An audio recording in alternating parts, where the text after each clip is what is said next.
Lorong. Kita menyebutnya lorong. Kalau sini gang. Oh, Ya, kita namanya. ih pantas tuh kalau saya bicara sama supir Grab tuh, Mas, lorong yang sama. Ih, dia tidak mengerti tuh. Jadi selama ini kau masih sering ngomong lorong? Iya.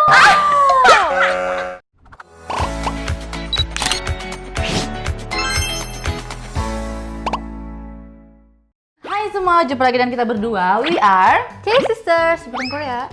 Kendari ya.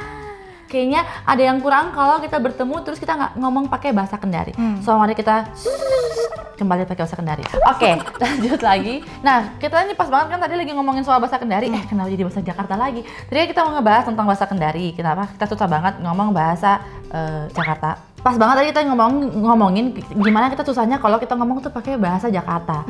Nah, aku pengen bahas juga ini bagaimana culture shock yang terjadi bagi anak-anak Kendari atau mungkin anak-anak daerah secara umum Yang merantau. yang datang ke Jakarta. So, ini dia. Oke, pengalaman dulu deh. Pertama kali Dina datang ke Jakarta tuh pas kapan, terus kenapa? Jadi pertama kesini tuh 2 tahun yang lalu. Itu benar-benar tinggal di sini. Ya kalau yang cuma liburan-liburan pernah waktu SD sih. Nah terus pertama kesini tuh kayak first impressionnya kayak gedung gitu. Di Kendari kan nggak ada yang gedung yang tinggi-tinggi kan. Terus di sini kayak apa ya, jalanannya tuh besar, lebar. Di Kendari kan jalan Lorong kecil. sayang. Lorong. Kita menyebutnya lorong. Kalau sini gang. Oh, Ya, kita namanya. ih pantas tuh kalau saya bicara sama supir Grab tuh, Mas, lorong yang sama.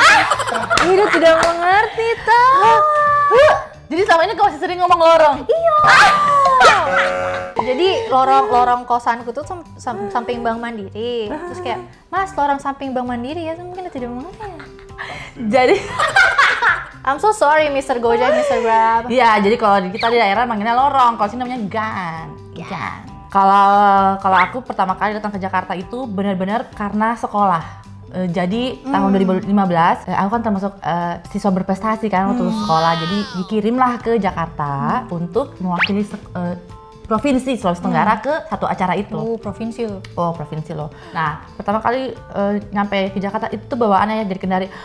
Seperti apa Jakarta? Saya bisa nggak ya hidup? Aduh, mati nih sayang. Hidup. Ya, karena bayangan kan itu kalau Jakarta tuh kayak kalau kau tidak punya uang kau jadi gembel. Oke, metropolitan to the max. Iya. Terus kayak, Ma, cukup jika ini uangku kau usah ke Jakarta, jangan saja cuma bawa 5 juta, terus besok kau tidak bisa makan. Mama jangan sampai sini aku harganya 20.000. Iya, ya bayangan itu seperti itu karena emang kan daerah dengan Jakarta tuh kayak jauh banget ibarat dari langit dan bumi gitu loh jaraknya. Apalagi kayak kita Jakarta tuh kayak Jakarta. Nah, pertama kali saya ke Jakarta tahun 2000 berapa tuh, zaman sekolah 2005. Jadi pertama kali saya lakukan adalah saya lihat dulu gedung-gedung kiri dan kanan. Gedungnya tinggi sekali. Kayak oh my god. Kayak nggak terpikir kan tuh, ada paling gedung sebesar ini. Sumpah, udik sekali. Hari itu gedung yang di Jakarta Barat itu yang pelangi-pelangi. Iya. Itu yang pertama kali. Iya, karena dari bandara toh, dari bandara terus kayak pelangi-pelangi. terus kiri kanan tanpa ada celah itu gedung tutut. Sementara kan kita kalau di Kendari kan rumahmu saja 3 lantai sudah diceritakan satu provinsi. Iya, 3 lantai rumahnya. Ada AC-nya. Itu rumah tuh ada kolam renangnya. Kalau ada kolam renangnya. Heboh. Satu daerah tuh bisa tahu loh rumahmu kalau punya kolam renang. Astaga deh. Ya, jadi ini kita mau ngebahas tentang culture shock yang ada pada anak daerah yang sampai ke Jakarta. Oke, yang pertama, ini tadi nggak punya gedung tinggi. Ya. Gedung tinggi paling mall, dan mall tuh kalau dibandingkan mall daerah sama Beda. mall sini tuh Beda. Jadi kalau misalkan di kita tuh mall, mungkin di sini hanya seperti plaza. ITC. Enggak, ITC gede banget. Oh, ITC gede. Plaza, supermarket, minimarket, kayak minimarket, kayak fresh market gitu kali. Oh. Iya kan? Kita kan Oh iya. Bener. kita kan kecil, tapi kita udah bilangnya tuh namanya mall, biar ada tahu kita punya mall sedikit. Bayangkan nah, itu Kendari, dia baru punya mall mungkin baru akhir-akhir tahun ini. Maksudnya sekitar tahun 2000-an, 2015-an lah. Bayangkan, sementara Jakarta udah punya mall banyak, kita baru punya satu dan itu udah hebohnya seperti apa kan. Ya, jadi itu tadi kita nggak pernah lihat namanya gedung tinggi menjulang. Oke. Yang kedua, Agak Orang- sedih. Tapi nggak apa-apa, ini kan buat memacu juga, mungkin kalau kayak gini ada YouTube kayak gini, jadi pemerintah di sana mungkin bisa terpacu buat bangun. Ayo pemerintah hapus dah. Ya. Nah, yang kedua, kita tidak punya namanya jembatan penyeberangan. Oh yes, kita bukan nggak punya, lebih Nggak nggak ada. butuh. Dan nggak butuh dan emang nggak ada juga. Iya. Kalaupun kepasang zebra cross, tidak ada yang menyeberang di situ. Orang tidak akan juga naik. Tidak akan. Bahkan jalanan yang ada zebra crossnya pun orang bakal menyeberang di mana Di saja. tempat yang lain. Masih hidup juga orang deh. Iya. sedih sekali kayaknya kalau dipikir-pikir ya. Itu jadi jalanan Kota Kendari itu kecil, besarnya pun ya nggak besarnya tuh nggak besar banget gitu, cuman kayak 2 jalur mobil lewat. Yang paling besar tuh yang di itu, yang samping SD Kuncup, yang perempatan. Ya, tapi itu sebesar itu ya. Ya itu. Oke, yang berikutnya kita nggak punya bus. Oh. Jadi pertama kali saya nyampe di sini, saya minta sama mama, pokoknya saya mau naik bus. Saya juga. Saya ingin sekali rasakan namanya naik bus. Sampai sana suka saya naik bus. Karena di sana kita nggak pernah namanya punya bus. Di sana transportasi tuh umum. namanya PT-PT. Apa PT-PT yang PT-PT? ada. Kalau tidak naik taksi, pakai argo. Yang naik taksi tuh orang kaya pasti. Ya, terus Kau tahu dulu kalau naik taksi, yang tidak boleh bersandar. Astaga, Oh. kau tidak boleh bersandar, pakai nyala bluetoothmu. Supaya tidak naik, dia punya argo katanya. mitos. Jadi kalau misalkan orang naik taksi itu ada dulu istilah buka pintu. Wah, buka pintunya berapa? 5.000. Jadi kalau itu jangan kita buka pintu, Pak, kita lewat jendela saja. Padahal tuh, Allah. Padahal tuh maksudnya pertama kali aku masuk dari taksi ya argo mulai di start Iya. dia harga 5.000, bukan karena kau Buka buka pintu pintu. jadi kau bisa lewat jendela saja biar kau dapat 5.000. Dulu kasihan temanku udah tiga saya, Pak. Jangan kau bercanda di naik sepeda murah. Apa hubungannya? Mitos sekali. Dan itu argo udah jalan Nah, kalau itu kan di Kendari, kalau Jakarta itu justru mitosnya adalah jangan terlalu percaya sama supir taksi. Kalau orang daerah dalam Jakarta tuh pokoknya tuh kok harus hati-hati sama supir taksi karena katanya takutnya kita dibohongi, tadi bawa Ya. keliling sampai argonya dia banyak. Iya. Padahal sebenarnya tidak semua seperti itu sih. Iya. Tidak semua seperti itu. Mungkin zaman-zaman dulu iya, tapi sekarang kan udah mulai ada Gojek, udah ada Grab, jadi kayaknya hal-hal seperti itu bisa terhindari. Apalagi itu udah ada map juga kan. Dan sekarang kan bayarannya juga flat. Nah, kalau dulu itu tuh orang tuh sampai ada gosip-gosip kayak pokoknya jangan percaya sama supir taksi Jakarta. Itu dia bisa bawa kita Udah keliling-keliling putar-putar. supaya kita dapat argo. Nah, terus culture shock berikutnya lagi jalanan yang banyak. Jadi kalau kita di Kendari kan yang seperti yang saya ceritakan kan kita cuma punya 2 trayek kan. Nah, kalau Jakarta tuh dia banyak, jadi kayak Cabang-cabang. kau berdoa jangan sampai kau tersesat di Jakarta. Belum lagi kalau kayak mau naik tol apa enggak. Ya, itu susah sekali memang. Kalau untuk orang-orang yang baru datang itu pasti bingung. Saya bingung. Bingung karena kalau kita lihat Jakarta kayak besar sekali. Jakarta Utara, Jakarta Barat, Jakarta Timur, Jakarta Selatan, Jakarta Pusat. Ada 5 daerah wilayah, itu pun Jakarta Pusatnya udah gede banget. Jakarta Utara juga udah gede banget. Jadi bayangkan ya 5 daerah ini kamu harus bisa kuasai kan tidak mungkin dalam sekejap. Sementara kalau Kendari mungkin kau cuma datang 1 hari kau sudah hafal nih. Iya, kayak daerahnya kayak Wawa, Mandonga. Ya, cuman itu Kayak kalau mau kemana Mbak? Mau ke Cengkareng? Oh yang dekat ini ya gini. Ya. Kayak yang mana itu? Ya, kalau Jakarta tuh kayak mau ke Kebayoran. Kebayoran Lama apa Kebayoran Baru? Nah, kalau kamu Mau ke ini bang, ITC mana? ITC banyak. kalau kamu ke Mandonga, ya pasti patokannya Mandonga. Ya, Mandonga, ya. Mandonga Cuma tuh. itu aja. Jadi wilayah tuh kecil. Tapi kalau Jakarta tuh gede. Jadi emang pertama kali datang ke sini kayak saya paling takut kalau misalkan harus jalan di Jakarta karena saya takut sesat. Saya takut sekali tersesat. Apalagi zaman dulu ke sana tuh belum ada Gojek, belum ada apa-apa. Jadi kayak aduh sedih sekali dulu zaman belum ada apa-apa itu jalan belum ada Gojek. Saya di Jakarta saya takut sekali. Saya takut sekali. Kayak saya mau hilang. Terus kan zaman dulu kan kita nggak punya uang ya, jadi kayak aduh takut sekali deh pokoknya naik taksi segala macam. Penemuan Gojek, Grab sama Iya. map online itu penemuan terbaik sih. Terbaik Membantu sekali. banget. Nah yang berikutnya lagi ini ada namanya lampu merah. Kalau di Jakarta lampu merah itu kita nggak bisa lewati seenaknya. Tapi kalau di Kendari atau mungkin di daerah itu bisa kalian atur. Jadi merah, kosong jiseng. Yo, astaga. Kalau di sana, kalau Jakarta lihat kuning artinya apa? Orang mulai melambat kan. Kalau di sana, kalau lihat kuning, terus dia makin mempercepat. Ayo cepat kuning. Astaga, Ode, aku menunggu saja sebentar. Tapi kalau di Jakarta, ya, udah mau kuning. Ntar ngirim. Kalau Kendari, cepat kok kuning. Karena kita mengejar supaya tidak kena lampu merah. Kamu tahu kah juga? Ih, ya Allah deh. Apa? Kamu tahu kah juga anu kalau ada apa-apa Iya, gitu. iya, betul. Hati-hati betul. ya, teman-teman. Apalagi itu lampu merah di daerah kan tidak sebagus kayak di kota besar. Kayak Kendari kadang-kadang suka mati lampu. Iya, kadang ada lah. satu tempat di mana lampu merah Ya, ya mati. iya. Dan kalau mati tuh orang langsung nerobos. Betul. Nah, ngomongin soal lampu merah, culture shock pertama kali juga yang saya rasakan sampai Jakarta adalah pengemis. Di Kendari hampir tidak ada. Dulu ya, tapi nggak tahu kalau dulu sekarang. ya, kalau sekarang banyak. Jadi waktu zaman dulu tuh pengemis tuh hampir tidak ada di Kendari. Di lampu merah tuh tidak ada yang datang minta-minta. Tapi kalau Jakarta tuh hampir semua orang datang minta-minta. Itu kayak banyak sekali sini pengemis, banyak sekali sini orang yang susah. Terutama orang-orang yang tidur di bawah jembatan. Maksudnya sekecil-kecilnya daerah Kendari atau daerah di luar Jakarta, kita tidak ada yang sampai segitunya banget gitu.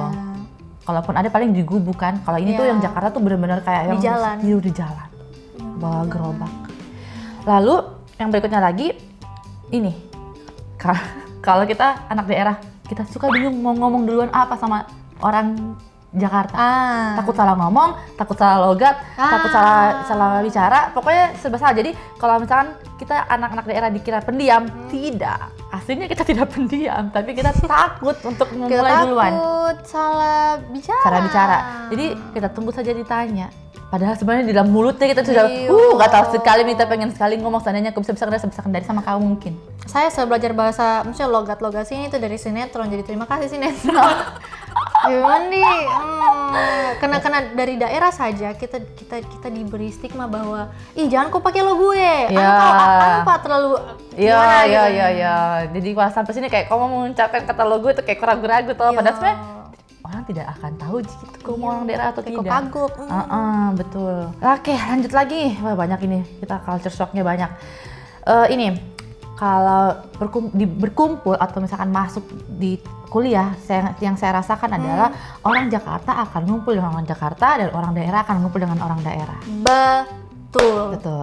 Waktu pertama kali saya datang ke masuk kuliah kan, saya kuliah ada di 2 tempat. Yang satu di Bandung Parahyangan, satu di Pajajaran Bandung juga. Jadi saya sempat dulu kuliah di Parahyangan. Jadi namanya kita anak daerah, bener-bener pure anak daerah. Sampai sana tuh kayak anak daerah kayak ada stigma tersendiri gitu kalau dia anak daerah gitu. Ini saya yakin pasti banyak yang setuju kan, pasti memang gila itu no debat banget. Anak daerah tuh kayak ada stigma tersendiri bahwa mereka tuh emang agak berbeda dibanding dengan anak Jakarta atau anak kota aslinya gitu. Jadi contoh anak Bandung pasti sama anak Bandung, anak daerah tuh kayak ada tempat tersendiri buat mereka gitu, jadi bergeser gitu. Mungkin bagi anak Jakarta, anak Bandung enggak aja kita biasa-biasa aja, tidak ya, tapi pada kenyataannya seperti itu memang. Terasa sekali. Jadi mungkin yang pertama kali adalah kita juga bingung, anak daerah juga bingung mau gabung karena kita juga bingung bahasanya. Selain bahasanya, topiknya juga kita nggak tahu. Iya. Anak Jakarta tuh ngomongin apa sih? Jadi kayak kita tuh kan di daerah kayak logo itu kayak suatu hal yang aneh. Jadi kalau kita takut gitu kalau bergabung sama orang-orang kayak lo tuh tahu nggak sih kalau kayak mampus gue, kira-kira gue bisa ngomong kayak itu yang kita takutkan sebenarnya. Nah itu kan yang terjadi. Jadi memang kalau saya tuh butuh waktu cukup lama untuk bisa menerima itu, karena pada saat di awal-awal memang saya rasa sekali kayak ada sekali perbedaan yang cukup besar. Tapi untungnya pada saat saya pindah lagi kuliah di Universitas Negeri di Pajajaran, teman-temanku itu orang Bandung asli, tapi mereka cukup menerima orang daerah juga. Jadi memang dari sayanya sendiri yang berusaha untuk gabung sama mereka. Oke lah kalau cara mereka seperti ini, leluconnya caranya seperti. Jadi saya yang berusaha, bukan mereka yang menyelesaikan saya, tapi saya yang menyelesaikan mereka. Itulah gunanya adaptasi. Jadi kalau kamu anak daerah, jangan terlalu pertahankan diri juga gitu loh. Jangan egois lah. Iya, jangan kayak namanya dia bergabung sama Jakarta, anak Bandung. Jangan seperti itu. Justru malah sebenarnya dengan lo bergabung dengan anak-anak Jakarta, anak-anak kota itu, kota-kota besar, justru malah membantu membuka mindset juga, membantu pikiran juga. Sangat-sangat berbeda, karena orang daerah itu jujur aja mindsetnya agak cukup berbeda dengan anak-anak yang Jakarta kan. Kayak contoh misalkan mungkin bagi orang daerah pegangan tangan itu hal yang tabu, tapi kalau di Jakarta ya biasa aja gitu. Iya kan, bener kan? Nah mungkin hal-hal seperti itu kali. Tapi aku rasa kalau misalkan kalau ada pindahan, kita anak Kendari nih, ada anak pindahan dari Jakarta, kita malah kayak kita senang sekali toh sama anak Jakarta kayak, iya anak Jakarta kita berteman Pin. Tapi kalau misalkan kita anak daerah yang datang ke Jakarta kayak kita merasa anak daerah tuh kayak tidak terlalu disambut gitu. Maksudnya nggak seheboh kita menyambut orang kota. Iya, gitu. ya. Karena mungkin orang Jakarta kayak biasa aja karena penduduknya banyak, mereka juga punya teman banyak. Kalau orang kalau orang daerah kan kita aja teman-teman itu doang kan. Jadi emang di awal-awalnya doang seperti itu, namanya juga culture shock kan. Jadi awal-awalnya doang seperti itu, tapi kalau kalian bisa adaptasi dengan baik, jamin nih pasti bisa. Bertahanlah di kota besar ini. Jakarta keras. Oke, yang selanjutnya lagi ini ada yang agak membingungkan karena penggunaan kata aku dan kamu. Oh iya. Jadi kalau kita anak daerah kan kayak kita masih terbiasa begitu ya sama ngomong gue lo. Jadi kita berusaha menggunakan bahasa Indonesia yang baku dan benar. Ya, yang baku. Yang baku, aku dan kamu. Tapi ternyata aku dan kamu itu di Jakarta dan di Bandung itu beda makna. Kalau misalkan lo pakai itu antara perempuan dan wanita yang seumuran, beda. Atau mungkin yang di atasmu.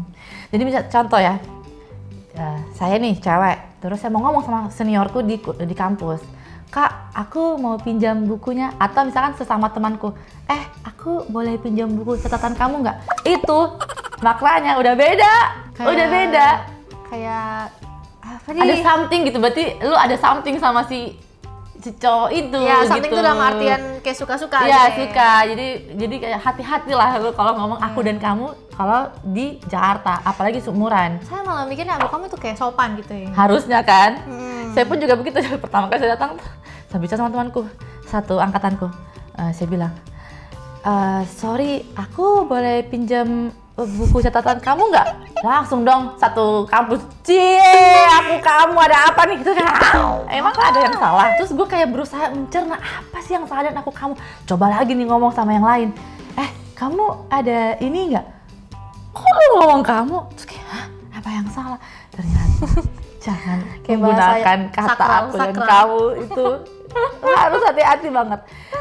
Terus kalau misalkan emang udah mulai deket nih antara cowok dan cewek, jangan juga gue lu nggak bisa kasih kode. Kalau kasih kode aku kamu, dia suka jadi dia ada something nih sama gue gitu. Jadi hati-hati, itu juga yang bikin gue kayak ternyata begitu ya. Bahkan sampai sekarang pun kayak mau ngomong sama senior begitu toh. Kayak, bang, aku sedikit aneh. Tapi kalau bang, gue jadi kayak nggak sopan juga gitu ya. Saya bingung. Tell me. Bang, saya, Harus saya ya, saya. Tapi kalau saya kayak terlalu baku ya, kayak bahasa Indonesia kayak sekali. Sama dosen. Iya. Sama asistensi. Nah, terus ada apa lagi ya? Kayaknya udah cukup sih.